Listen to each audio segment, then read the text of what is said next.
Então, antes de mais nada, para iniciar a nossa tarde de sexta-feira, eu gostaria de dar a boa tarde a todas e todos, agradecer ao ministro Aloísio por ter vindo prestigiar a nossa escola judicial, o nosso seminário aí. É um seminário que me deixa muito feliz, né, porque ele diz respeito à nossa execução trabalhista, né, ele vai trazer elementos para nos auxiliar na efetividade da nossa execução trabalhista, que, apesar de, comparativamente com a execução dos outros ramos aí do Poder Judiciário, ser a melhor em termos de taxa de congestionamento, mas ainda assim nós temos, pelo último relatório do Justiça em Números, né, do CNJ de 2020, que reflete os números de 2019, nós temos aí 73% de taxa de congestionamento na nossa execução, enquanto no judiciário, de um modo geral, 82%. Então, ministro, a ideia desse seminário é a gente identificar, né, quais são esses novos horizontes, os novos caminhos que nós podemos perseguir aí, com essa finalidade de melhorar os nossos níveis de execução, porque, afinal de contas, eu costumo dizer que a Justiça do Trabalho, nós existimos para isso, para entregar o bem da vida, dar a cada um o que é seu, e a gente só consegue fazer isso com a atividade satisfativa, né, com a entrega mesmo, e essa entrega só acontece na execução. Então, é frustrante para todos nós, juízes do trabalho, a gente ter o trabalho inteiro ali na cognição e não ver o resultado se efetivando ali na frente.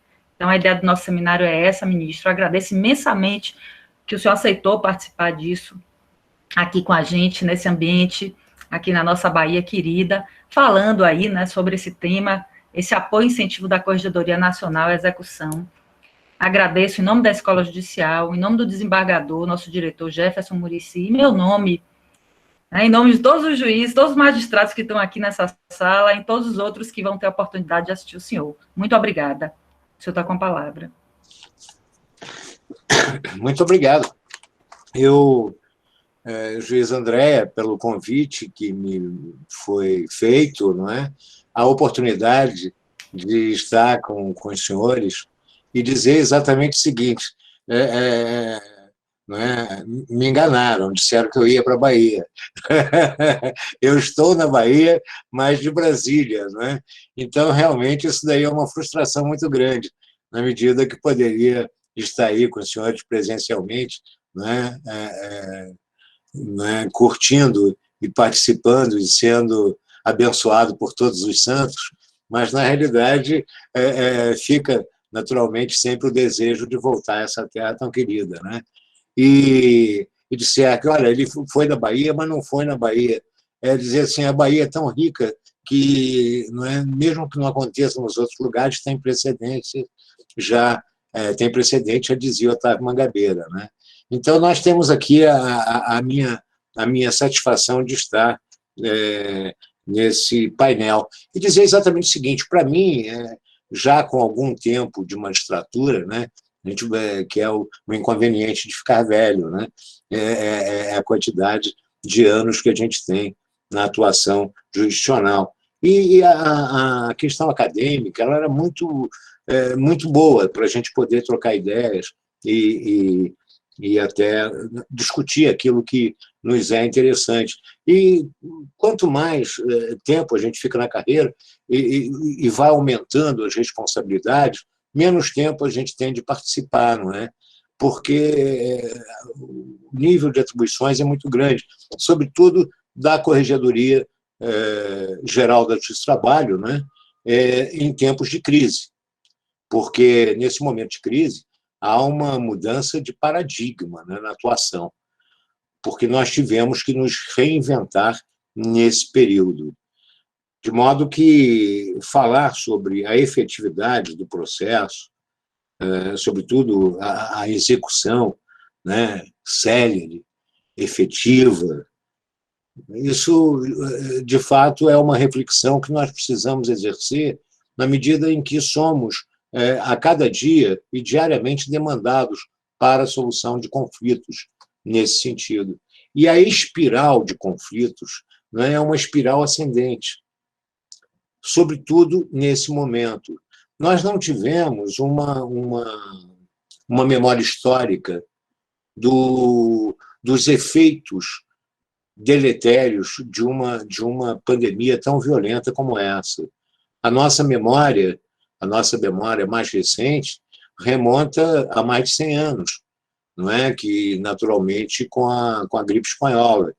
E o que nos deixa assim, com uma clareza grande do acontecimento foi, naturalmente, a morte de Rodrigues Alves, né, presidente eleito, e a comoção brasileira em torno da morte, e a comoção em torno da morte de milhares de pessoas vitimadas pela gripe espanhola.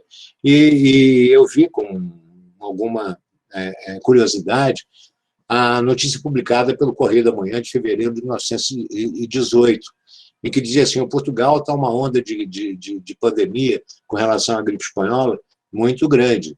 E o protocolo da autoridade sanitária é exatamente a higienização das mãos permanentemente e o isolamento social. Quando eu vi aquilo, eu falei, gente, a gente se esquece, né? Com o tempo vai esquecendo. E, de repente, volta para nós a mesma história, a mesma situação e a mesma incapacidade de solução. Porque, como na época da espanhola não havia vacina, nós hoje também estamos com uma situação de não termos vacina.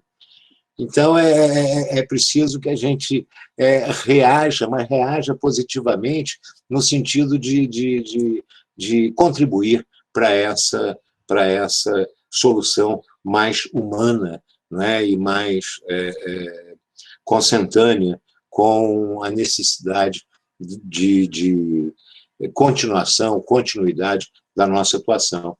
Mas, dizendo isso, é para trazer exatamente a função do Poder Judiciário nesse momento que nós estamos vivendo e com relação à questão da execução. O momento que nós vivemos, fomos pegos de surpresa, né? Nós, da administração do Tribunal Superior do Trabalho, tivemos como resultado pós-posse o isolamento social.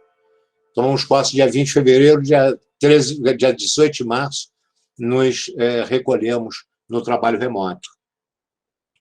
E, com esse trabalho remoto, tivemos a necessidade desse isolamento social em termos de Brasil, de modo que tinha que determinar qual seria a atuação do Poder Judiciário nesse momento. Seria o Poder Judiciário vivendo daquilo que tinha à sua frente no trabalho interno, ou teria que agir atuando para tirar, naturalmente, ou retirar ou diminuir a vulnerabilidade decorrente da crise econômica que se instalaria. E isso, naturalmente, foi um objeto, naturalmente, de nós podermos ter condições de oferecer alguma coisa. E a ausência de normativo legal que pudesse dar atuação à atividade jurisdicional nesses momentos em que nós estávamos em isolamento social absoluto. Então, era preciso que houvesse, pelo menos, uma possibilidade de continuidade da atividade jurisdicional. Porque a atividade jurisdicional é uma atividade essencial. Depende, naturalmente, a sociedade da atuação jurisdicional.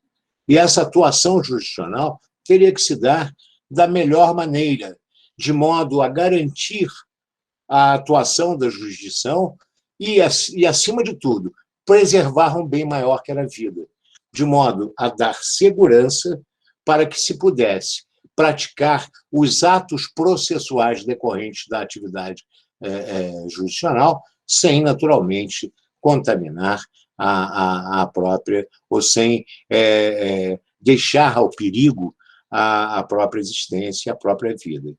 E a ausência de normativo, não é, de normativo legal, exigiu, não é, do sistema uma busca de instrumentos normativos infralegais que pudessem dar continuidade. E aí nós passamos por diversas estruturações com relação à atividade judicional, as audiências telepresenciais, a atividade da execução privilegiada no primeiro momento, as sessões dos tribunais telepresencialmente, não é? Tudo isso foi normas infralegais que davam possibilidade da continuidade da prestação judicional, na medida que a atividade era, como disse, essencial. E, sendo uma atividade essencial, não se podia deixar para postergar para o tempo futuro, quando houvesse a retomada dessas atividades presenciais, que, à primeira vista, nós tínhamos como prazo suficiente 3 meses. Os 3 meses vieram, com mais 3, com mais 3, com mais 3, e hoje já estamos há mais de ano, com uma incredulidade, com uma impossibilidade de retomada presencial diante do agravamento, toda vez que se abre, não é? E do colapso do sistema de saúde. Então, nós tivemos que ter instrumentos infralegais que pudessem dar continuidade à atividade, o que provocou, naturalmente, algumas polêmicas, não é? Sobre o caso das audiências telepresenciais no país, a manifestação da ordem dos advogados em determinadas ocasiões, e que, naturalmente, se dizia porque sempre a justificativa era de que, olha, nós estamos numa sociedade desigual, então nós não podemos dizer que há uma sofisticação telemática para que as pessoas possam ter acesso ao judiciário e comparecer a todos esses atos processuais por via telepresencial, sendo juridicamente pobres. Não é? E aí vieram, naturalmente, a primeira providência foi no sentido de criar uma plataforma fácil de fácil acesso, e a primeira delas foi a Cisco Webex, que poderia ser utilizada, inclusive, em mecanismos de telefonia celular. Chamar telefonia celular uma sofisticação.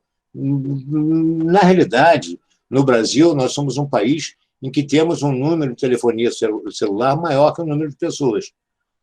Né? Dos 200 milhões de brasileiros, nós temos mais de 200 milhões de aparelhos de telefone celular. Mas é a internet. Bom, a internet é uma outra coisa. Não é absolutamente fácil acesso, mas ela tem um acesso generalizado. E as audiências telepresenciais, elas surgiram exatamente para possibilitar o cumprimento da atividade judicial. A única coisa era que se poderia dizer, nessa história, é de que nessas impossibilidades se resolve. Não é? E chegou-se à conclusão, é difícil, transtorna a vida. Quem transtornou a vida não foi, naturalmente, o Poder Judiciário. Quem transtornou a vida foi, naturalmente, a pandemia. E esse transtorno da vida nós tivemos que criar mecanismo que pudesse dar continuidade à própria existência. E, com isso, a atividade telepresencial ela possibilitou que nós dessemos continuidade à atuação. É verdade, a cada caso. Na impossibilidade, não é? Ad impossibilia nemo tenetur, é o que acontece. Na impossibilidade se resolve. Se resolve de que maneira? Adiando, suspendendo, enfim, com o prudente arbítrio do próprio juiz na atuação do processo. E isso possibilitou, de fato, a atuação e tem mostrado de forma diferenciada que está atuando nesse cenário, mesmo em momentos de pandemia e de crise, porque possibilita, nas audiências telepresenciais, a participação e a solução dos conflitos, notadamente privilegiando, acima de tudo, o diálogo social com os sejusques, as conciliações, cujo resultado tem sido demonstrado de uma maneira muito efetiva, com êxito na atuação do Poder Judiciário. E a efetividade do processo, sobretudo do processo de execução, é preciso que se tenha como consideração a prevalência de um processo célere, justo, eficaz, equilibrado, e que atribua, como bem disse André no início, o bem da vida. De longe já passou aquela máxima do Brocardo, ganhou, mas não levou. Não é? Era comum no século passado dizer, olha, ele vai para o judiciário, ganha, mas não leva.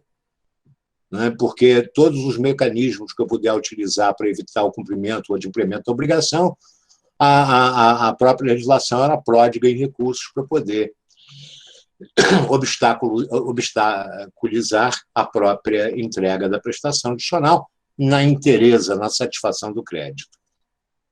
E, fora isso, é bom dizer que não é, como você disse também, com propriedade, dar a cada um o que é seu. Mas não dar a cada um o que é seu, como se disse no século passado, ao rico a sua riqueza, ao pobre a sua pobreza. É dar a cada um o que é de direito, é a integralidade, a integração da justiça. A entrega do bem da vida, ela precisa ser atual o fato controvertido, porque não é possível mais que essa entrega do bem da vida seja um privilégio dos herdeiros sucessores do titular. Porque a demora dessa entrega, quantas vezes, quem é que não tem uma história de precatório para contar, não é, do que era devido ao avô, não é? E o neto está recebendo a herança do avô, cujo precatório era um bem que ele tinha adquirido. E passaram-se 2 gerações para se chegar à entrega do bem da vida. Então, essa experiência do Poder Judiciário, não é? Essa história é que não é mais possível na realidade. Porque o próprio primado da Constituição Federal de 88 trouxe a característica como o ser humano destinatário principal da atividade da formação do Estado. Não é? Nós tivemos constituições outras em que os direitos e garantias eram individuais. E a proteção maior do bem era do patrimônio, da riqueza do Estado, e do patrimônio do Estado e do patrimônio das pessoas. E não o homem como o destinatário da própria atividade do Estado. Não é? O Estado nasceu, o Estado se organiza para fazer o homem feliz. É essa a obrigação do Estado. Não é? Como disse o Victor Katherein,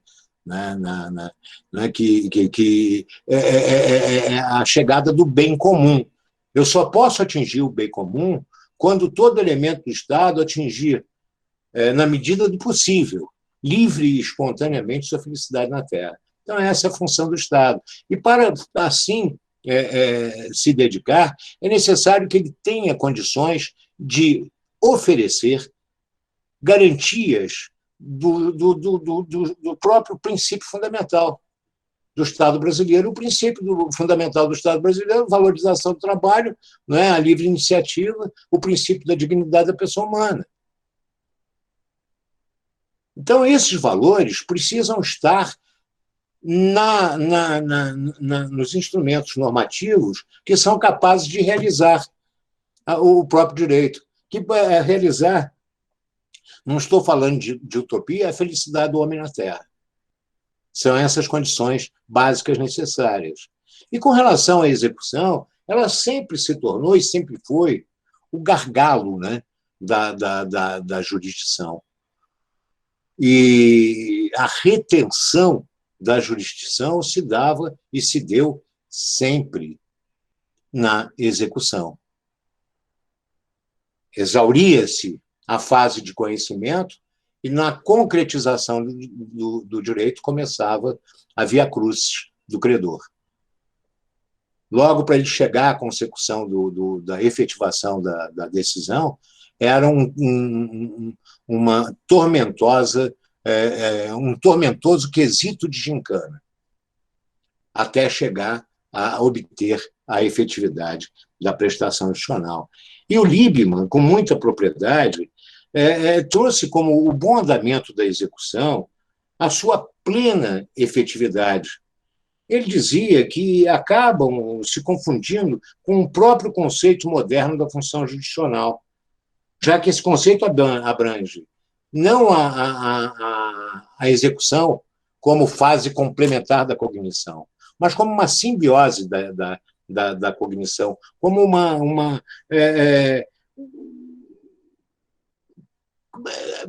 par e passo, parificada, não é, para dizer, com essa importância prática do interesse científico. E ele disse, e trago como no processo de execução, dizendo na ocasião seguinte: a execução é a forma como respondemos afirmativamente ao jurisdicionado sobre a efetividade do seu direito e sua garantia pelo Poder Judiciário. É a certeza que o cidadão tem de que efetivamente a justiça está sendo feita no seu caso concreto. A importância da execução nesse cenário, como fase do conhecimento, como integração do conhecimento, ela é, naturalmente, a demonstração, a resposta do Estado a todo o sistema de justiça. Não é? A gente vê na televisão, me perdoa esses parênteses, é só para a gente, que você disse, ele vai trazer algumas informações ou vai confundir tudo, né? Mas esses parênteses são só para a gente fixar. A gente vê na televisão, muitas vezes, quando acontece alguma coisa, a família da vítima, os vitimados, os lesados, chegam, a primeira coisa que diz assim: eu quero justiça. Eu só quero justiça. Não é justiça que ele está querendo, é vingança mesmo. Ele está querendo se vingar, não é? Não quer saber do que está acontecendo. E não é esse o primado da jurisdição. O primado da jurisdição não é a vingança do Estado contra o devedor, quanto mais. É exatamente a justiça do caso concreto. É dar resposta ao vencedor, ao credor, da satisfação do seu crédito como resgate da própria justiça, como concretização da justiça. Porque uma das coisas mais fantásticas da jurisdição é a gente transmitir no jurisdicionado que pode crer. A crença na justiça, a crença no poder judiciário. A credibilidade do poder judiciário se mostra nessa transformação. E essa transformação é fantástica, é genial. Né? Dizer o seguinte, que a transformação da jurisdição nesses últimos 30 anos, ela foi de uma mudança tão radical que passou a entender o jurisdicionado não como um subordinado da autoridade estatal, mas como um destinatário de um bem, como um destinatário de um pronunciamento, de uma atividade. E o processo do trabalho, ele tem como uma característica, o nosso processo de trabalho, a característica maior dele é a natureza alimentar do crédito trabalhista. E essa natureza alimentar do crédito trabalhista traz como consequência um super privilégio. E esse super privilégio do crédito alimentar, ele tá relacionado exatamente até na postura do Estado brasileiro, não é? De torná-lo um supercrédito acima do crédito tributário, que é de onde o Estado tira para promover o bem comum. E, mesmo assim, ele traz o crédito trabalhista como um crédito, como uma questão, como um tema de alcance de superprivilégio. O ministro Fux, num acórdão paradigmático de 2002, ainda no Superior Tribunal de Justiça, num RESP, ele traz a seguinte conclusão: o superprivilégio legal do crédito trabalhista, posicionado no ápice da classificação de créditos na ordem jurídica nacional, CTN artigo 186, constituem uma expressão pela qual se manifesta o primado da dignidade da pessoa humana e do valor social do trabalho. E qualifica o crédito trabalhista como um crédito necessarium vitae. E esse crédito necessarium vitae, ele se demonstra diuturnamente na apuração da nossa atividade jurisdicional. Então, é preciso que esse crédito, que é necessário à sobrevivência, possa ter efetividade na conclusão, na credibilidade da justiça, na entrega. E por essa razão, e não por outra, que a ordem jurídica confere a primazia ao crédito trabalhista como crédito especial, ainda quando em contexto com crédito fiscal, que teria um privilégio também maior diante da sua característica de expressar a aquisição de recursos para a garantia da própria consecução do bem comum. E o nosso cenário atual, com a questão da pandemia, é que os desafios da execução trabalhista, em meio a essa crise econômica e sanitária, né, crédito alimentar, saúde da empresa, a questão que se põe o contraponto entre a falta de receita da empresa e o cumprimento das obrigações decorrentes da questão trabalhista, como nós vamos manter esses pressupostos, né? Enfim, e é verdade, todos colaborarem para que a empresa não feche, porque se fechar o dano é maior ainda. Não é? Em setembro de 2020, setembro do ano passado, o IBGE divulgava que o desemprego teria avançado 27,6% em 4 meses de pandemia. O desemprego, nos primeiros 4 meses de pandemia, ele avançou de uma maneira assustadora, 27,6%, com o número de brasileiros sem emprego, subindo para 10,1 milhões. E nesses 4 meses, para 12,9 milhões, entre maio e agosto de 2020. Ao final de outubro de 2020, os mesmos dados do IBGE já apontavam 13,5 milhões de desempregados. Em novembro, o número já havia subido para 14,1 milhões de desempregados. Em realidade que nos desafia preocupantemente. E esse desafio, por essa quantidade de desemprego, é crescente. Não sabemos o que vai acontecer no futuro. Com relação a isso, a nossa atuação se torna cada vez mais importante, porque eu preciso consagrar esse bem da vida, entregar esse bem da vida, possibilitar, naturalmente,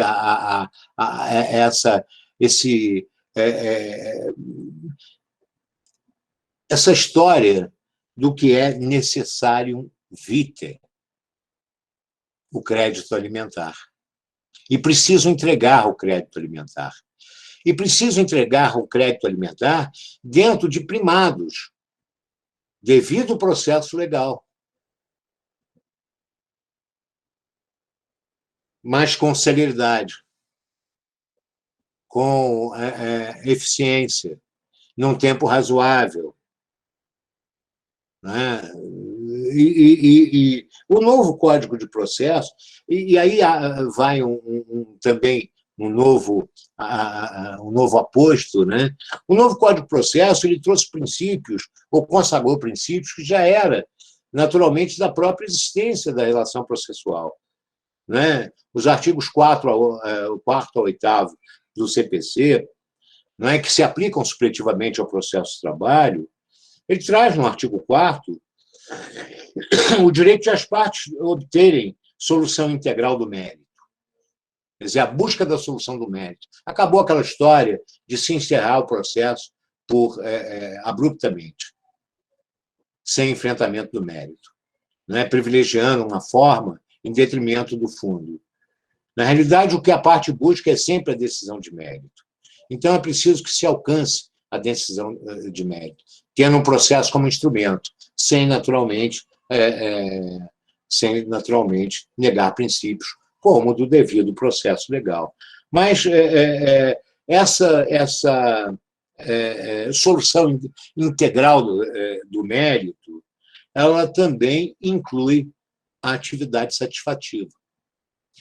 Quando se fala em solução integral de mérito, se fala em solução integral de mérito e da atividade satisfativa. Logo, o primado do cumprimento da decisão tem que ser exercido. Decisão tem que ser cumprida. E como se cumpre a execução? Entregando o bem da vida. Logo, a fase de execução há que ser exercida dentro da segurança jurídica, dentro desses primados, mas com objetividade, celeridade e conclusão. E, para isso, é preciso que haja mecanismos.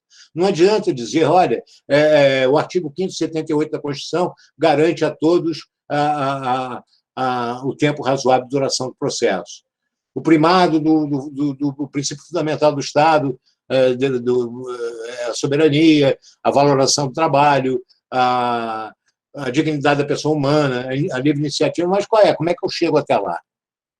Não é? Como é que eu consigo esse desiderato? É preciso que mecanismos possam estar à disposição. E o mesmo se dá com a jurisdição. Olha, o acesso à jurídica não se pode afastar da apreciação a lesão e ameaça, a lesão de direito. O acesso à justiça é garantido. Tá, mas como é que eu faço? Qual a garantia que eu tenho que eu vou receber os valores da execução? Como é que eu posso consolidar a satisfação do crédito? Como é que eu posso concretizar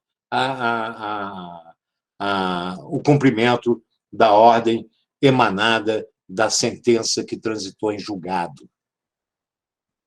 Como é que eu posso exercer concretamente, ter definição na concretude daquilo que eu pretendi?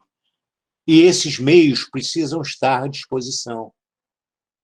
Olha, mas tem um mandado, a penhora. Muito bem, tem um mandado, a penhora de bens. Agora sai correndo atrás, até encontrar. Não é? E aí transmite para o credor, fala assim, o senhor tem que procurar bem do devedor aí para poder garantir o seu bem da vida. Assim, mas como? O senhor indica bens a penhora. Livres e desembaraçados. Essa era a cultura. Então, transmitia para a parte a pesquisa patrimonial. Não é? Seria um critério justo? Seria um critério de efetivação, de efetividade da execução? Não me parece, a toda vista, que isso teria uma realidade, que isso daria crédito à justiça, que isso resgataria a credibilidade, a crença do cidadão no poder judiciário. Então, esse princípio ligado à evolução do acesso à justiça, ele passa por esse conceito da possibilidade de impulsionar o judiciário e a possibilidade de obter desse mesmo poder uma resposta célere, justa, eficaz, informando todos os demais princípios que envolvem o conceito de devido processo constitucional, não é, que tanto falam hoje, né? O processo constitucional como método de solução mais legítimo, porque é, naturalmente, o de maior hierarquia. E, assim, a gente pode considerar o aspecto mais amplo da justiça no Estado Democrático de Direito, com redefinição dos conceitos de jurisdição e, acima de tudo, de algo chamado processo justo. E nós temos é impressionante que nós temos uma história que nós, numa determinada época das nossas vidas, né, não estou dizendo aos senhores que todos não eram nascidos na ocasião, mas na época das nossas vidas, em que nós esquecemos os primados do processo do trabalho. O processo do trabalho, quando da sua origem em 1943, ele trazia uma simplicidade das mais efetivas na jurisdição. Isso em 1943, quando imperava não mais o formalismo, né, absoluto, mas migrava-se, ainda era formal, porque nós recém tínhamos adotados o Código de Processo Civil de 1939, em substituição aos códigos estaduais. E o Código de 1939 ele tinha uma natureza muito formal. Tanto que havia um artigo no Código 39 que dizia: ao som da campainha, o juiz declara aberta as audiências. E isso sob pena de nulidade. Então, chegava lá o Meirinho, né, abria a porta da corte, tocava a campainha e, ao som da campainha, declarava aberta a audiência naquela vara na ocasião. Isso, ato do Código 39. Né? Contam até uma história que, no interior do Rio de Janeiro, não tinha campainha na vara e o juiz era muito formal e falou: não, você tem que tocar a campainha. Aí o cara falou: mas não tem campainha. Aí chegou para um gaiato lá, para o Meirinho, e falou assim: faz tirrim. Aí ele abriu a porta, não tinha campainha, ele fez tirrim, só que não tinha dente, né? Então, mas a questão da formalidade do processo, né,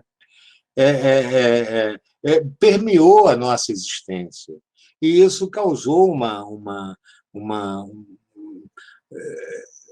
um estoque absoluto sem solução. Né? Até hoje nós temos, se bobearmos na jurisdição comum, processo de inventário com mais de 100 anos. Né? Nós tivemos há pouco tempo a decisão última do Palácio Guanabara, né, da família real brasileira, a discutir um bem que era atribuído à princesa Isabel, não é mesmo? E que só foi solucionado agora, definitivamente, né? Mais de 100 e tantos anos depois. Né? Então, essa jurisdição ela não contribui para a crença no Poder Judiciário. Então, a questão, e nós, em 43, nós recebemos um processo com uma simplicidade absoluta, um processo em que iniciava com menos formalismo. Me dá o fato, resumidamente, não é? Me dá o fato com determinação dele, né? Simplesmente, né, qualifica lá as partes do processo, dirige ao judiciário trabalhista, que nós vamos nos posicionar sobre isso. E a primeira questão era exatamente o seguinte: suprimia tempos mortos do processo. O primeiro tempo morto era a conclusão ao juiz para que ele atribuísse uma coisa chamada o cítice. Havia toda a autuação, aquela, não é, costurava o processo com a linha e agulha e concluía-se para o juiz para ele dizer assim: cite-se. Isso o tempo que levava para chegar a essa conclusão.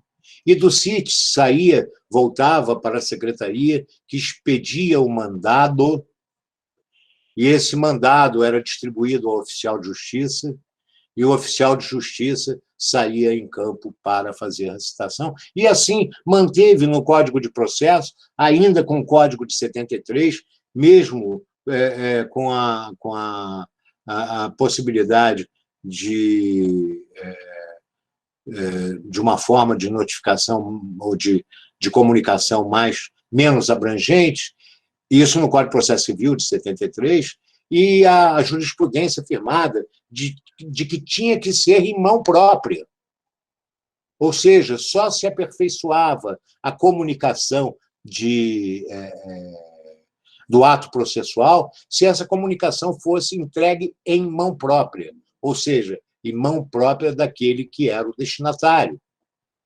E a Justiça do Trabalho, em 1943, trazia como uma grande inovação que não ia para o juiz dar o cítice. Estava regular ali, já expedia-se a notificação que era encaminhada pelo correio para ser entregue por via postal. não é? E essa via postal, com a entrega do ato processual primeiro, do chamamento do réu ao processo, se dava, não era em mão própria, não. Era naquele que recebesse na empresa, ou que recebesse no domicílio ou na sede onde estava endereçada. Porque a presunção é que era preposto, que havia uma preposição para receber, não é mesmo? A mesma coisa é o ato processual que chega na casa de alguém, endereçado à mulher, o marido recebe e vai dizer, ó, minha mulher não recebeu, não. Eu não contei nada para ela. Né? Não é uma presunção legítima. Então, a nossa estrutura era de que o processo, em 1943, assim agia. E quantas, se pegar a pesquisar sobre a história da jurisdição trabalhista, o número de nulidades decorrentes da ausência ou irregularidade na comunicação do ato foi muito pouca no universo que foi feito, dando efetividade à jurisdição. E assim, nós tínhamos um processo sério. Terminada a cognição com a sentença de mérito, havia o cumprimento dessa decisão. Se líquida a sentença, a liquidação. Né? Uma vez liquidada, iniciava-se a execução. Nós tínhamos como fase a execução no processo do trabalho. Embora dizia-se impropriamente que se extraía o mandado para pagamento penhora, aquilo era uma fase do conhecimento. Sabem por quê? Né? Porque iniciava-se de ofício, continuava-se de ofício por ato do juiz. Não precisava da provocação da parte. Logo, era uma fase do processo de conhecimento. E no final da década de 70, década de 80, numa importância da jurisdição trabalhista, num cenário em que o processo civil tinha que ser exercido diante da tecnicidade dele, nós abandonamos o processo do trabalho e passamos a utilizar o processo civil numa formalidade absoluta, esquecendo dos primados do processo do trabalho. E nesse interregno, o processo civil adotando aquelas posturas que achavam que não eram técnicas científicas do processo do trabalho, o processo civil começou a adotar paulatinamente na reforma de 1994 do Código 73, nas reformas subsequentes e na adoção do Código de 2005. E nós, que tínhamos todo esse... E o poder do juiz na consolidação, consagrado no artigo 765, em que dava ao juiz a ampla liberdade na direção do processo, com esse objetivo da celeridade, de velar pelo andamento rápido das causas. Isso, naturalmente, nós nos distanciávamos por ordinalizar o processo com a subsidiariedade, sem, muitas vezes, critério específico do Código de Processo Civil. Então, esse princípio do acesso à justiça efetivo, ele traz um importante instrumento na execução trabalhista, servindo de mote ainda a interpretação do Tribunal Superior do Trabalho na pacificação de debates envolvendo, por exemplo, competência territorial, para viabilizar o acesso à justiça, né? Como esculpido no artigo 135. E o processo civil, em 2005, ele consagra aqueles princípios que nós tínhamos como segurança da prestação institucional. Primeiro, a boa-fé, o primado da boa-fé, né? Como consagrado no artigo 5º do Código de Processo. Então, os princípios gerais, lealdade recíproca entre as partes, expressão da solidariedade social, E essa boa-fé na conduta processual, ela representa um elemento essencial a preservar um tratamento equânime, né, entre as partes e viabilizar o acesso à ordem jurídica justa.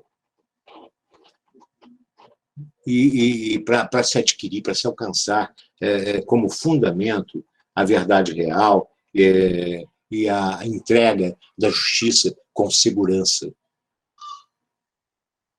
E, naturalmente, viabilizar a satisfação do direito. A questão do princípio da cooperação, né, que amplamente agora divulgado e consagrado. O sistema de justiça tem que cooperar.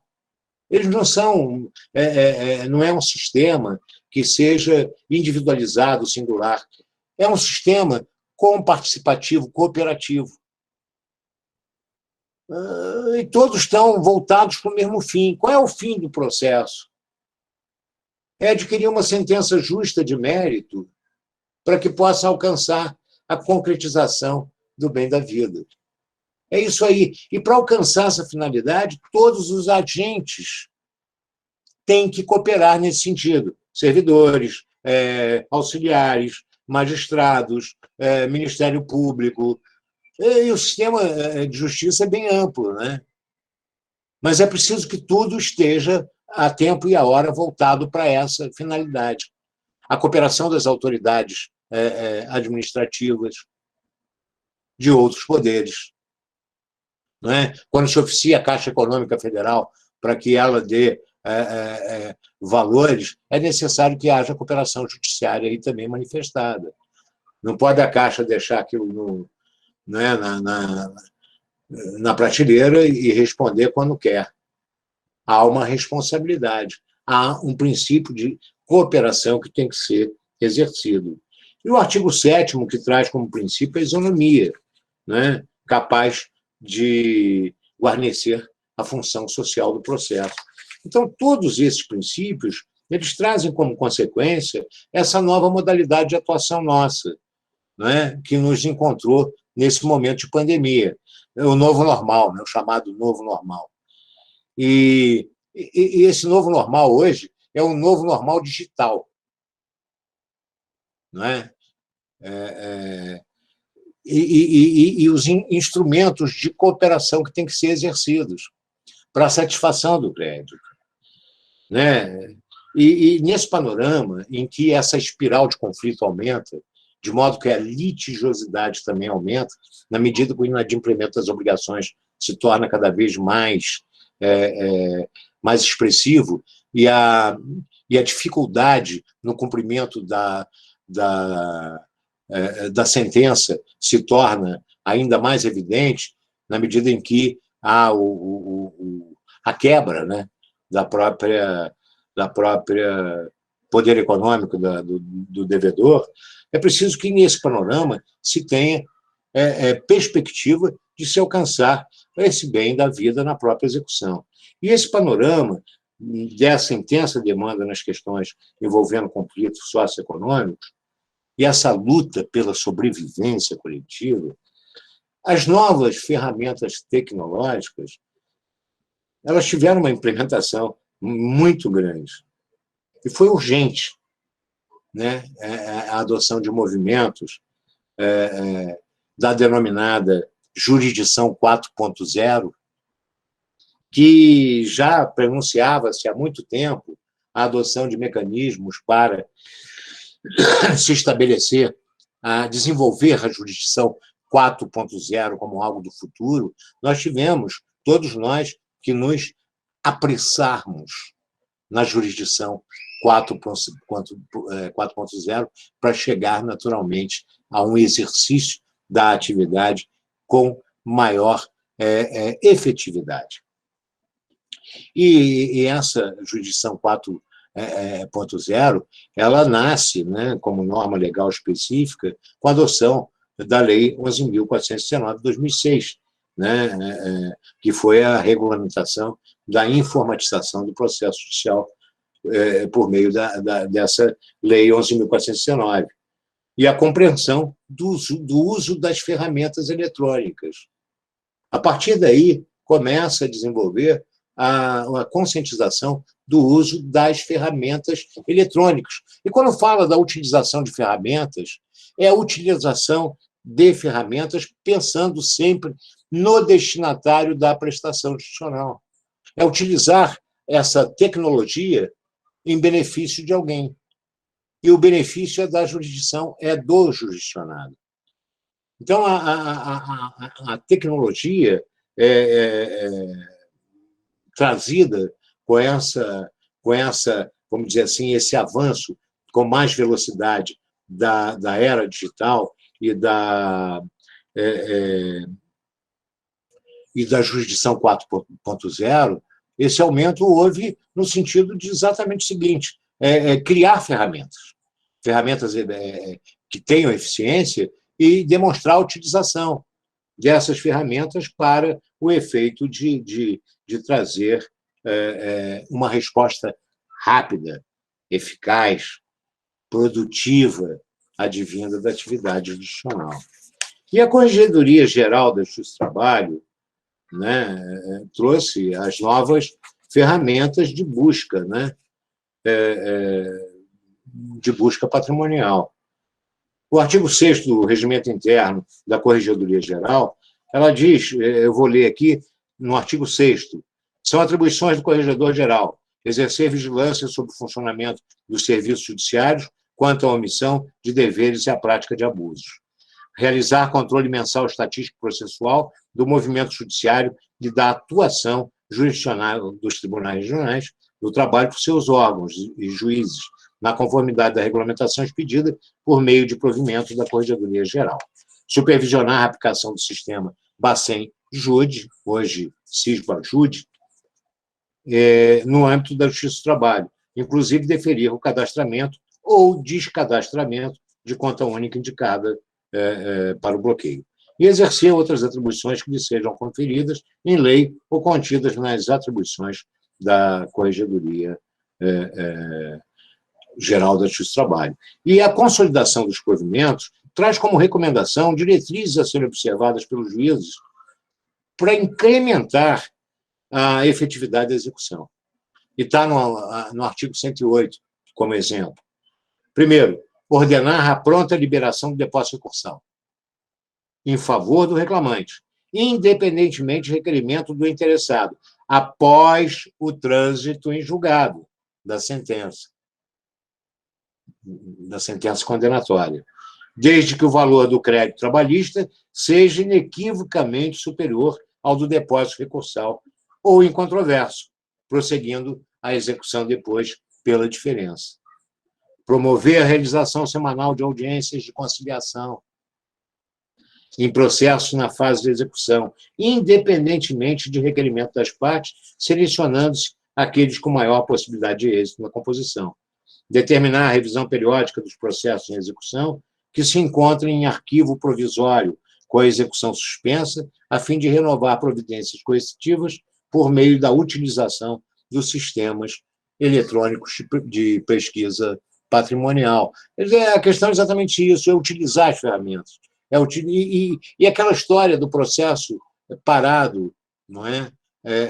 Arquivado provisoriamente, é preciso que haja uma fiscalização do juiz com relação à atividade da sua secretaria.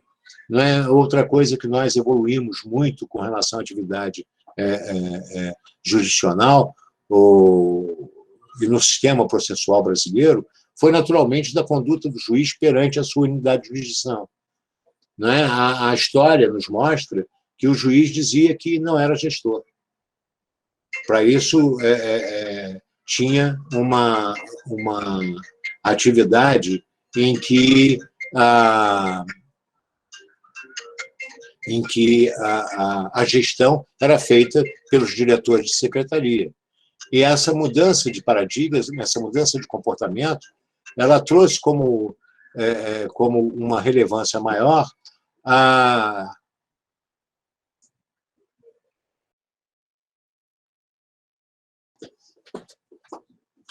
Perdão, houve uma interrupção rapidinha aqui, mas é que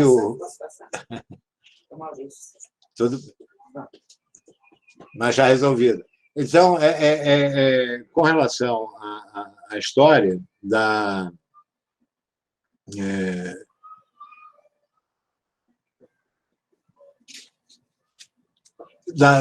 questão do processo da própria execução, é que essa atividade e a gestão das ferramentas, ela existia e a utilização era de uma maneira precária, mesmo porque não havia uma capacidade de poder concentrar mecanismos eficientes para poder dar vazão à própria utilização da busca patrimonial. Então, muitas vezes, a busca patrimonial era um ato que era reservado à parte, né? Quando não encontrada a busca patrimonial, o patrimônio capaz de solucionar, ia para a responsabilidade da parte, e o processo, muitas vezes, voltava para um arquivo provisório, esperando que, naturalmente, pudesse haver bens, e essa possibilidade de bens ficava por conta do credor. E essa história é que nós mudamos o perfil. O juiz hoje é gestor da sua unidade de jurisdição e tem como responsabilidade exatamente fazer uma fiscalização dos processos que encontram ou que estão sob sua jurisdição, inclusive aqueles que estão arquivados provisoriamente, aguardando ou pendentes de uma efetivação, de uma prática, de um ato processual. E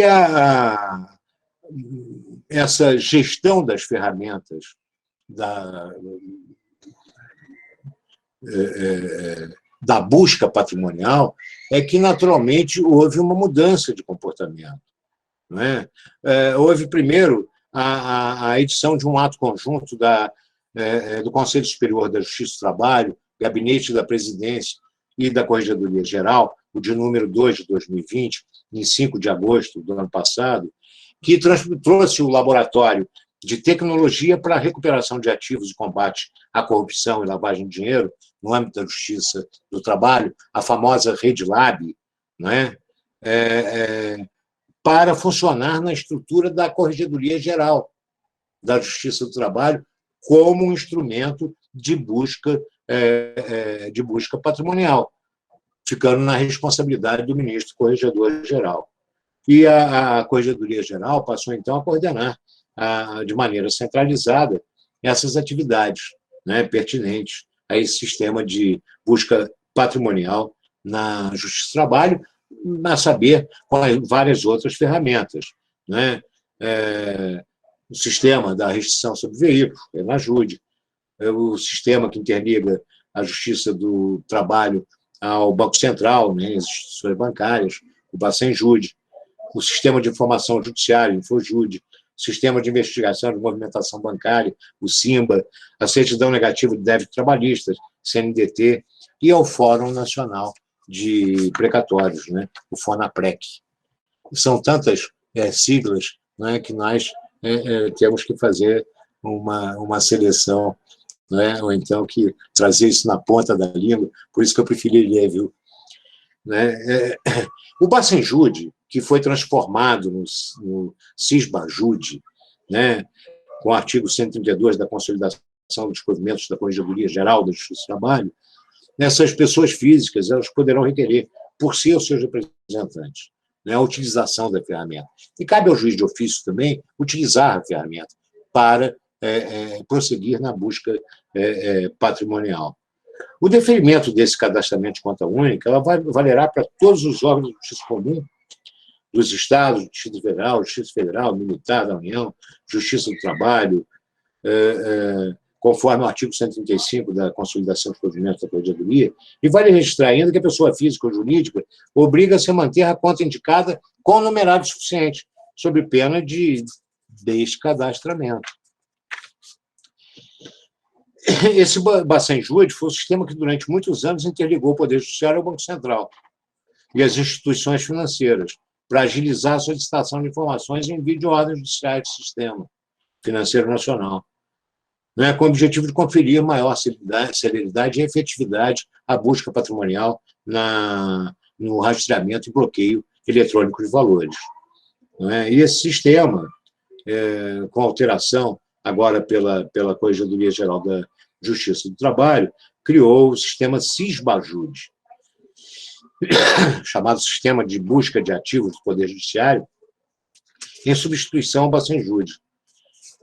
O Bacenjude foi retirado de operação, mas, por enquanto, está funcionando como o Bacenjude funcionava, né? Na própria ausência de uma forma expressa, estamos utilizando o Sisbajude da maneira que utilizava o Bacenjude. Com relação aos demais ferramentas, hoje nós temos uma grande mudança também de comportamento na execução, que são os sejusques. Né? O diálogo social ele aumentou de uma maneira rigorosa na própria jurisdição. Não é? É preciso que se estabeleça o diálogo social sempre. E na fase de cumprimento da sentença, né, na fase da execução, esse diálogo social, muitas vezes, ele é muito mais importante do que aparentemente possa ser. Na medida em que nós temos um conflito a solucionar, que é a satisfação do crédito. De um lado, nós temos uma atividade empresarial com problemas econômicos sérios. Né? Estou falando de uma atividade com problemas econômicos sérios, partindo do princípio de uma coisa chamada boa-fé. Né? Esse é o princípio que vai reger a nossa vida, a boa-fé. O primado da boa-fé ele é inerente ao processo hoje. Então, o pressuposto maior é o da boa-fé. Então, aqueles que chegam nesse patamar, é preciso que estejam imbuídos desse princípio da boa-fé. Não é? E nós temos hoje, pelo menos por uma questão da realidade social, a constatação que há crises sérias, econômicas. Não é? Há casos, por exemplo, em que a empresa demitiu uma quantidade imensa de empregados, nesse momento da pandemia, por falta de recursos, por falta de receita.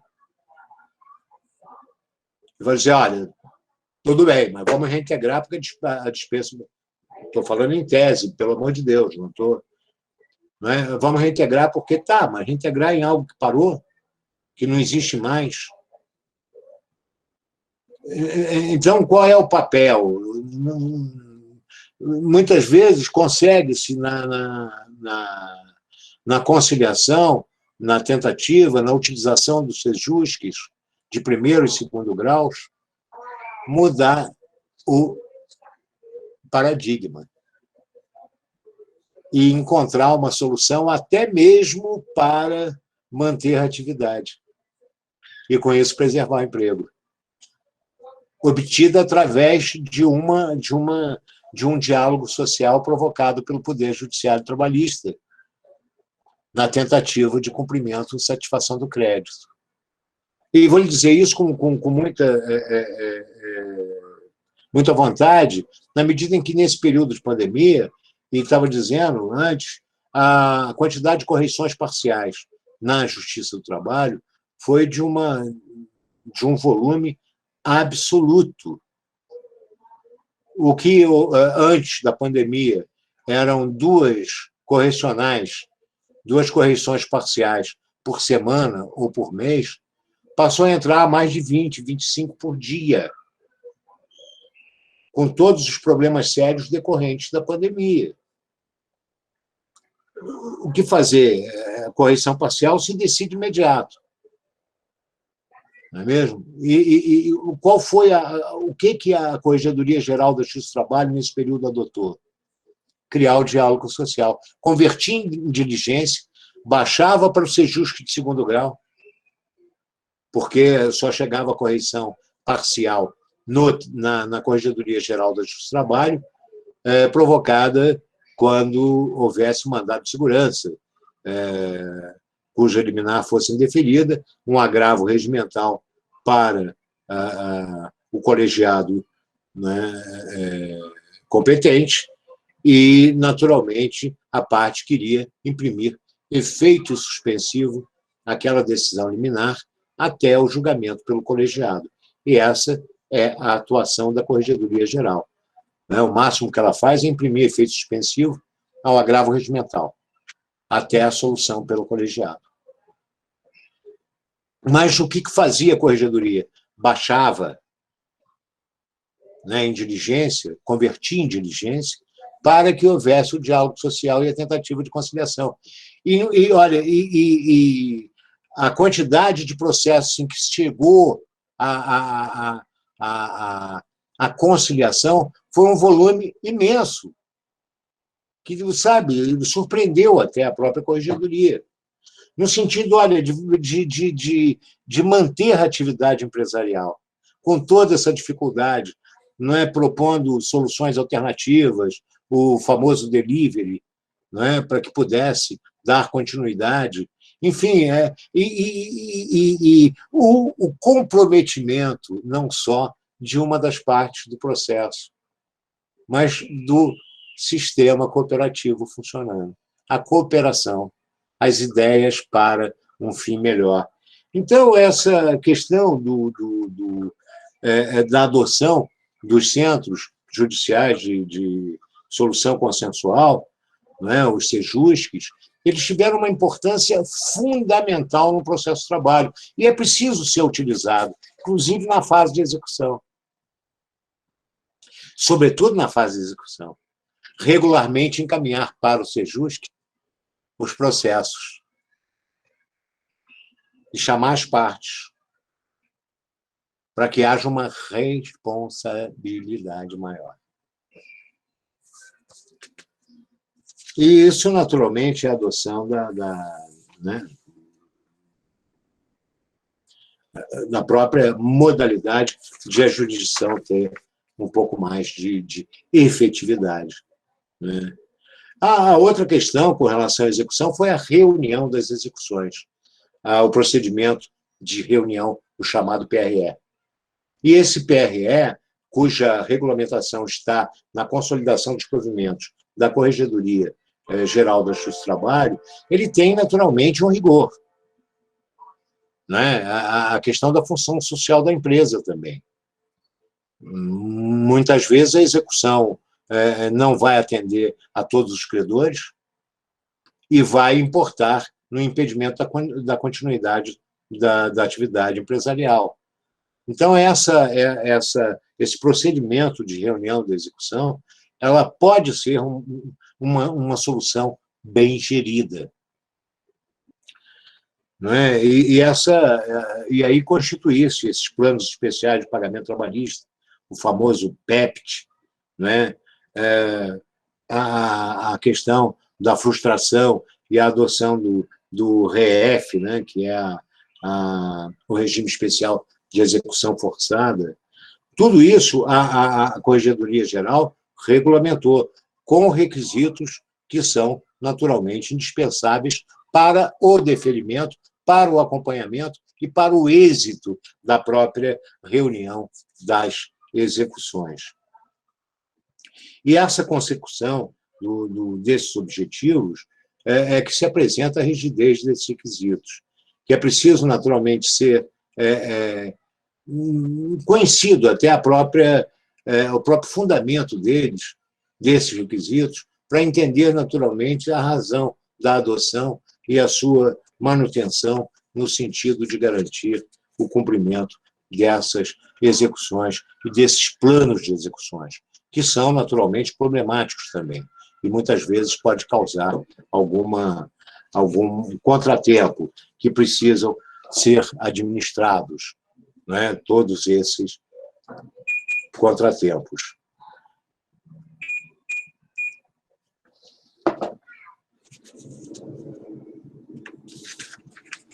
Outra questão com relação à viabilidade da execução foi o chamado Projeto Garimpo. E o projeto Garimpo ele possibilitou, naturalmente, a arrecadação de quantias abandonadas, de valores abandonados. E valores abandonados, como diz, abandonados mesmo, não é? Porque eles tiveram, naturalmente, com o tempo, valores residuais de depósitos, em que não interessou mais a ninguém e ficou, naturalmente, na conta bancária, sem nenhuma utilização, sem nenhuma utilidade.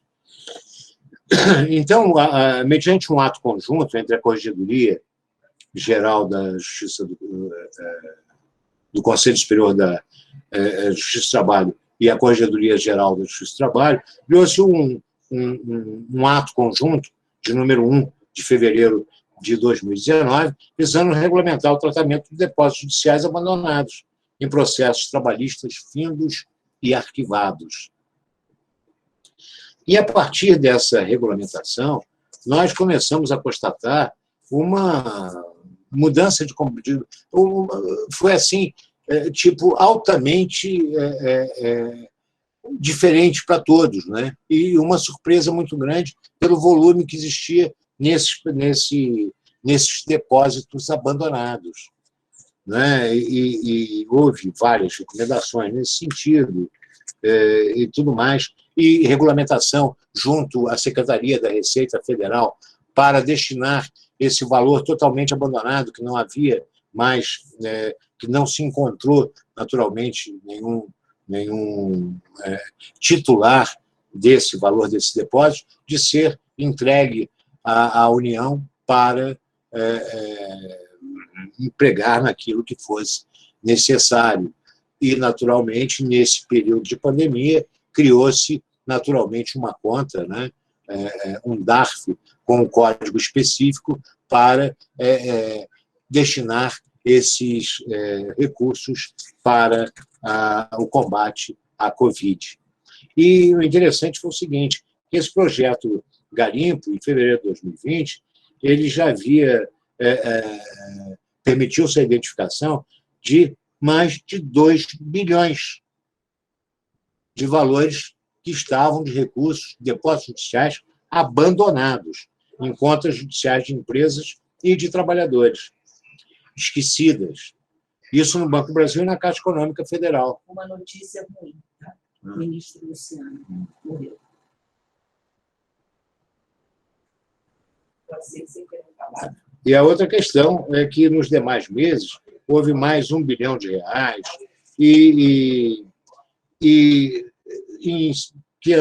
foi em novembro de 2020, houve revertidos para a União, em estímulo ao combate ao Covid, mais de 12 milhões de reais. E alguns normativos que existem na Justiça do Trabalho, que são do Conselho e do Conselho Nacional de Justiça, com relação à efetividade da execução. Primeiro, a recomendação número 5 da Corregedoria, que foi de março de 2020, mais precisamente dia 18, quando nós adotamos o regime de trabalho remoto, que recomendou-se às corregedorias regionais locais que adotassem a pauta de trabalho remoto sugerida pelo Comitê Nacional de Efetividade da Execução Trabalhista, envolvendo a priorização das seguintes atividades: liberação de valores incontroversos, prolação de decisões e incidentes de execução, incidentes ligados à fase de liquidação processual, julgamentos, embargos de execução em processos que tramitem pelo PJE, realização de pesquisa patrimonial nos processos nos quais não há garantia integral da execução, mediante utilização dos sistemas eletrônicos que não exijam o acesso à rede interna. Quer dizer, a primeira medida foi exatamente o seguinte: no trabalho remoto, qual é o privilégio? Isso adotando até uma sugestão do Comitê de Efetividade da Execução. Depois veio a recomendação número 9 da Corregedoria, que recomendou aos tribunais regionais a tomada de medidas acerca da disponibilidade de recursos identificados pelo projeto Garimpo, no âmbito da Justiça do Trabalho. O ato conjunto número 1 do Conselho Superior e da Corregedoria, que adequou ao disposto da decisão do Conselho Nacional de Justiça com relação à substituição do depósito recursal por seguro-garantia.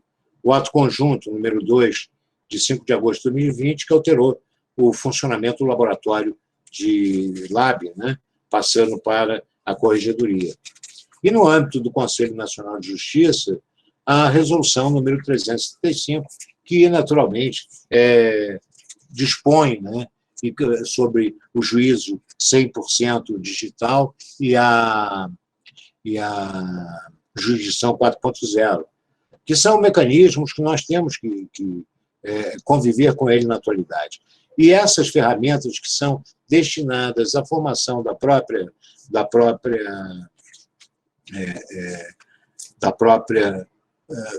satisfação da concretização do crédito, que foi naturalmente oriundo da sentença, ela precisa naturalmente ser desenvolvida. Isso começa com a capacitação dos servidores na utilização dessas ferramentas, a capacitação dos juízes também na utilização das ferramentas através da história da própria atuação das escolas judiciais. E com relação à questão dessas utilizações e da mudança do comportamento com relação à execução, se bem utilizada as ferramentas, a pesquisa patrimonial ela se aprimora cada vez mais. Mas é preciso que haja qualidade na utilização desses recursos, nesses meios telemáticos e nessas ferramentas para o exercício da efetividade da execução.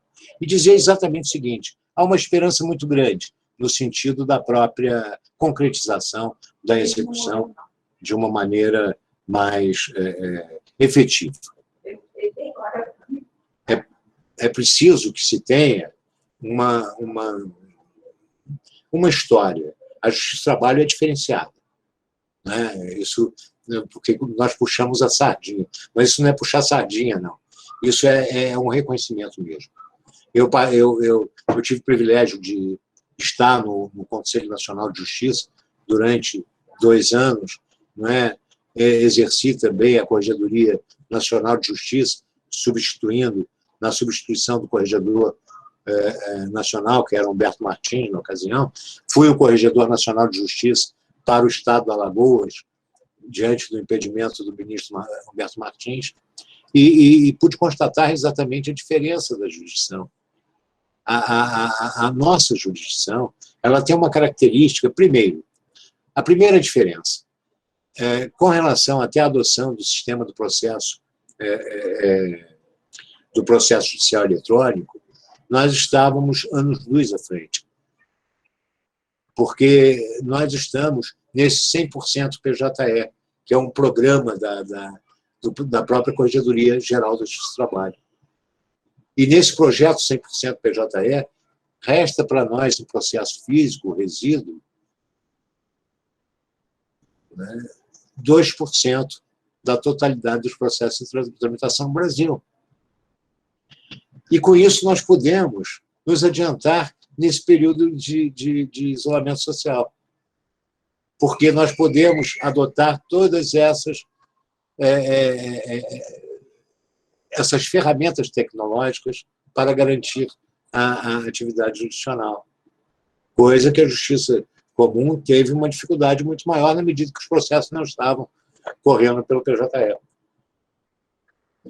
Além disso, as ferramentas que nós utilizamos, nós temos muito mais simplicidade na efetivação, porque a comunicação dos atos processuais de nossa parte ela é muito mais séria. E, nesse período, até, né, criou-se quantas notificações ou comunicação de ato processual na Justiça do Trabalho foi feita através do WhatsApp. Né? Se dissesse isso no mundo há 100 anos atrás, internavam-nos de imediato. Né? Então, é uma surpresa, não é mesmo? Dizer o seguinte: eu poder comunicar um ato processual por WhatsApp, ou por um meio, né, telemático que não tenha sofisticação, mas que tenha efetividade. E atinge a finalidade. Atingiu a finalidade.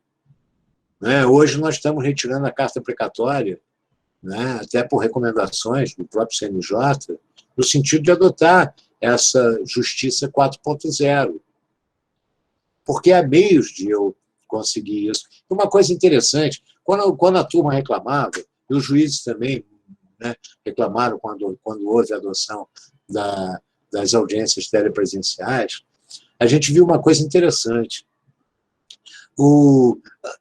Quando da adoção do Código de 2005,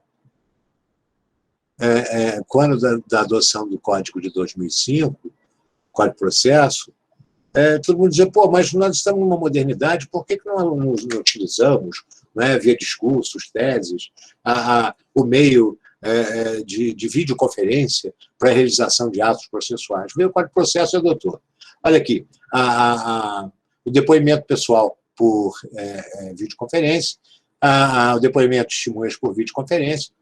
Aí, quando se adotou a audiência de instrução, nesse momento de pandemia, por videoconferência, ou pelo meio telepresencial, a moçada deu uma assustada, né? Falou, mas peraí. Mas antes, quando se realizou a primeira a audiência por videoconferência numa carta rogatória, não é? Adotando a sistemática. Gente, foi uma festa, né? Porque acharam que a jurisdição tinha mudado, e tinha mudado mesmo, o tempo morto do processo. Quanto tempo levava para se ter o resultado de uma carta rogatória? Né? Levava-se anos e anos e anos e mais anos até chegar à conclusão. E há uma coisa interessante no processo de trabalho. A Mendes Júnior, que era uma empresa, né, baiana, né? Ela criou uma filial chamada Mendes Júnior Internacional na ocasião. E ela fazia muitas obras no Iraque. Isso na década de 80, do século passado. Vocês não eram nascidos, é verdade. Mas aconteceu. Então, ela contratava os empregados aqui no Brasil para trabalhar no Iraque. Estradas e coisas que tais. E depois, na demissão e na coisa, as testemunhas, muitas estavam na Suíça, outras no Iraque, né? E eles queriam ouvir essas testemunhas por carta rogatória. Em alguns casos, houve, naturalmente, a expedição de carta rogatória para esses países. E o transtorno que deu para coisa nenhuma. Né? Hoje, por exemplo, era só mandar um WhatsApp, né? Faz uma videoconferência ali, está resolvido o problema, com a mesma segurança. Vai dizer, não, mas a testemunha pode mentir no telepresencial. Ela pode mentir em qualquer lugar, até presencialmente. Né? Cabe a nós, juízes, né, tentar arrancar a verdade. E é olho no olho, até mesmo na televisão, não é mesmo?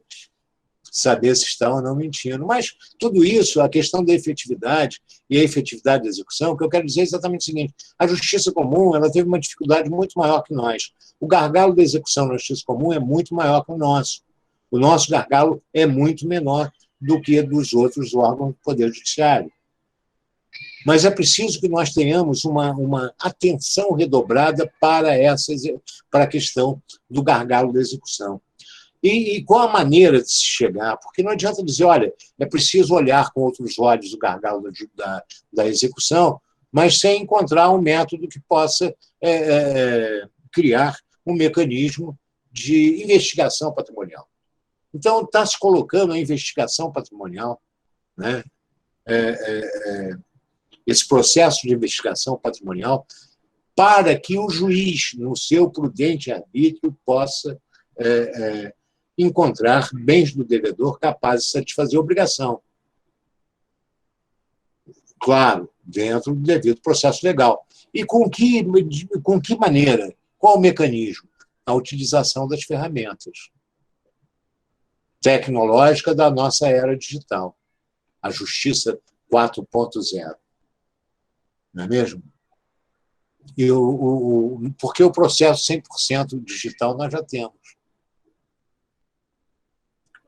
Então, nós precisamos dar dos meios telemáticos capazes de trazer como resultado o encontro de uma solução que possa tornar eficaz, né?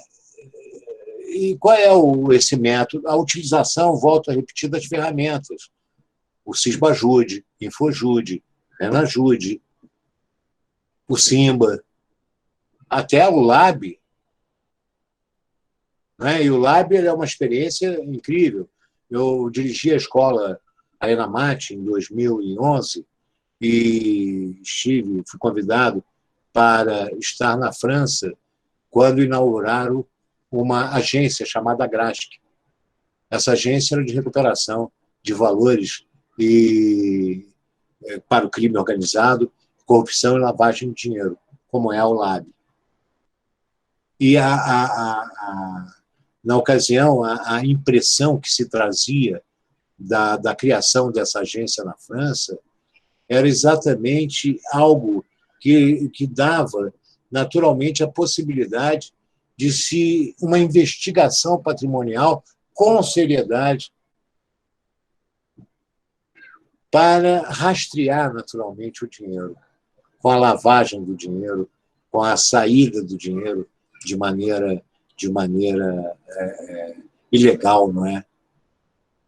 Para impedir, naturalmente, a própria satisfação de bens que são muito mais relevantes. Então, o projeto, a Rede Lab e outros, né, que são colocados à disposição do juiz para o exercício da concretização da jurisdição, ele está, naturalmente, à disposição e tem que ser utilizado. E, acima de tudo, a conscientização de que a utilização do SEJUSC para conscientizar a execução num acolhimento natural daquela relação conflituosa é necessário para o êxito e para a retirada de vez desse gargalo que é a execução em todas as modalidades de cumprimento da sentença. E, com isso, nós resgatamos algo chamado confiança. A crença da sociedade, a crença dos jurisdicionados na atividade jurisdicional e a crença do jurisdicionado na justiça do trabalho. Senhores, não sei se enchi demais, né? Creio que já estamos na hora de ir encerrando, e dizer exatamente o seguinte: para mim está sendo muito importante essa minha passagem pela Corregedoria da Justiça do Trabalho, que é uma atividade diferenciada da atividade jurisdicional comum, mas que dá um enriquecimento muito grande sobre as necessidades, né, da jurisdição trabalhista no cenário nacional, nesse imenso Brasil, com essa desigualdade social, com essa história bem peculiar de cada um, mas sabendo, né, que nós estamos com esse propósito, né, um propósito de acertar. Né, e tomara que a gente consiga acertar, né, porque, com isso, nós temos uma jurisdição muito mais efetiva, muito mais justa, muito mais equilibrada, muito mais feliz. E nós temos como resultado, não é mesmo, uma coisa chamada... o que me deixa assim, muito ativo nesse sentido, dizer o seguinte: eu, nesse meu otimismo, talvez exagerado, mas dizer o seguinte: eu quero que a sociedade creia no judiciário, tenha crença na justiça, acredite, porque é lá que, naturalmente, haverá a pacificação social. Então, senhores, continuem nessa atividade que é rica, enriquecedora e altamente gratificante, não é, para a nossa trajetória de vida. Muito obrigado por os senhores terem me ouvido. Fico à disposição se alguém quiser fazer alguma pergunta, alguma coisa assim. Tá? Ministro, Muito obrigada. O pessoal está aí aplaudindo, fazendo os elogios aí no chat, agradecendo a excelente aula, brilhante aula, parabéns, ministro. Não vou ler todos os elogios aqui para não me tornar repetitiva, mas muito obrigada, ministro. Sua fala realmente é animadora. Inclusive, no dia 7 de maio, nós teremos o dia inteiro, de manhã e de tarde, sobre o LAB, né? Vamos tratar questões relacionadas aí ao LAB, né? O LAB CSJT, né? Vamos trazer aí 2 palestrantes aí de primeira linha para tratar dessa questão aí dos crimes da pesquisa. Eu não sei se alguém tem pergunta, eu não vi nenhuma pergunta no chat, né?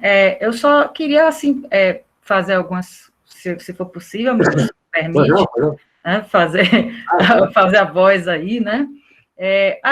Em relação à pesquisa, ministro, de fato, é um caminho fantástico, eu vejo muitas vezes como o único caminho possível. O problema que a gente tem hoje é o velho problema de sempre da falta de servidores suficientes nos núcleos de pesquisa patrimonial para que a gente turbine essa pesquisa, né? Porque se a gente tivesse, eu fico imaginando, se a gente tivesse mais servidores dedicados a auxiliar o magistrado nessa pesquisa, a gente poderia fazer muito mais pesquisa e dar mais efetividade às nossas execuções.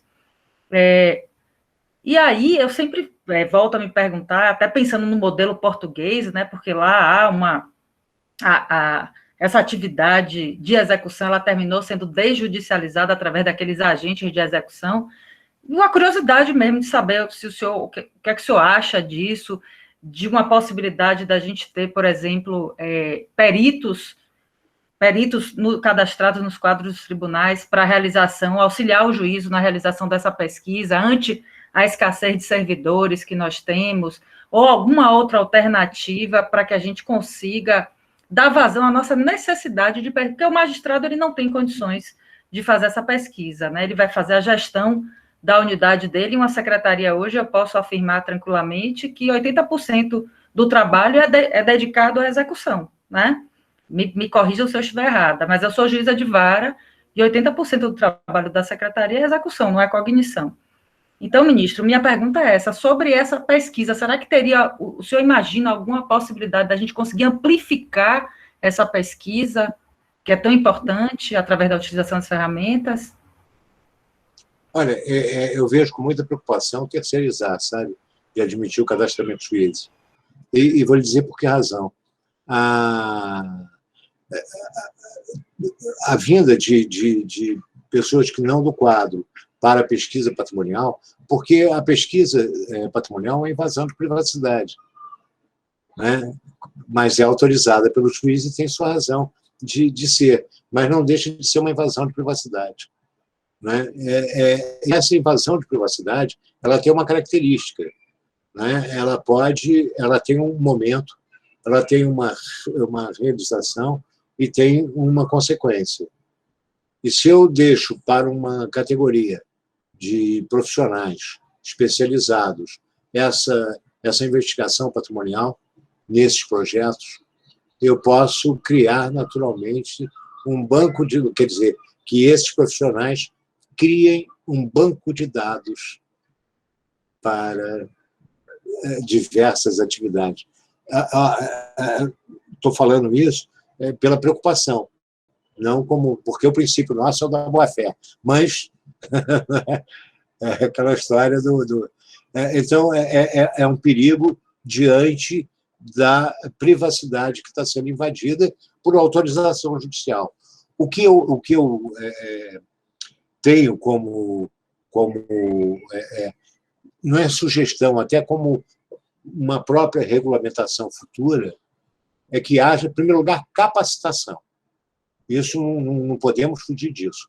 As escolas judiciais são responsáveis pela capacitação dos servidores na utilização de ferramentas, né? E nessa expertise com relação à questão da investigação patrimonial. Há cursos até de investigação patrimonial, cursos seríssimos, até no exterior. Sim. Ministro, obrigada pela resposta. Assim, foi uma provocação. Sim, mas foi uma coisa. O que eu estava dizendo é o seguinte, com relação a esse aspecto, primeiro, capacitação. Segundo, criar-se como se criou o Sejusc. O Sejusc é uma realidade atual, não tinha nada disso. e hoje tem uma estrutura. Então, criar a capacitação, criar um centro de investigação patrimonial, eu acho importante, sim, e pode ser feito, assim como se criou o Sejusc. Claro que nós temos uma limitação de servidores, né, na atualidade. Até o colega Lucas Prado, ele fala que se não seria viável a criação de varas especializadas em execução trabalhista, como ocorre nos TRFs. E uma outra questão que eu trago também para o ministro, aqui na Bahia, no TRT-15, né, com certeza a gente copiou o modelo de lá, e aqui na Bahia nós copiamos, os oficiais de justiça eles estão sendo capacitados, já estão fazendo as pesquisas patrimoniais. Então, talvez esse seja um bom caminho aí para ser trilhado, né, ministro? Claro, é um excelente caminho. Várias especializadas em execução é uma faca de dois legumes, né? Pode dar muito certo, como pode dar muito errado, né? São Paulo teve essa experiência, não é, desembargador Sérgio, com a criação de varas especializadas. Evidentemente que, primeiro, compatibilizar a questão do juiz natural. Isso pode ser feito através até de uma própria delegação, como se faz hoje a delegação com os Sejuscs, né? O juiz titular, o juiz natural, delega ao Sejusc a realização da audiência de conciliação e pode delegar a concentração da fase de execução.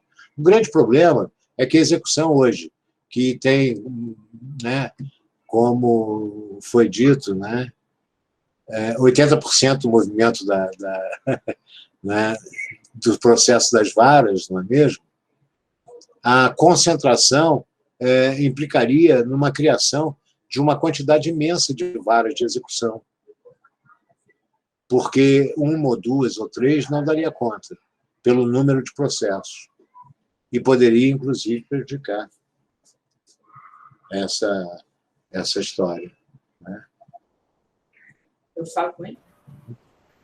Talvez essa resolução 385 do CNJ, agora de abril, né, que cria os núcleos de justiça 4.0, seja aí uma alternativa a essas varas especializadas de execução.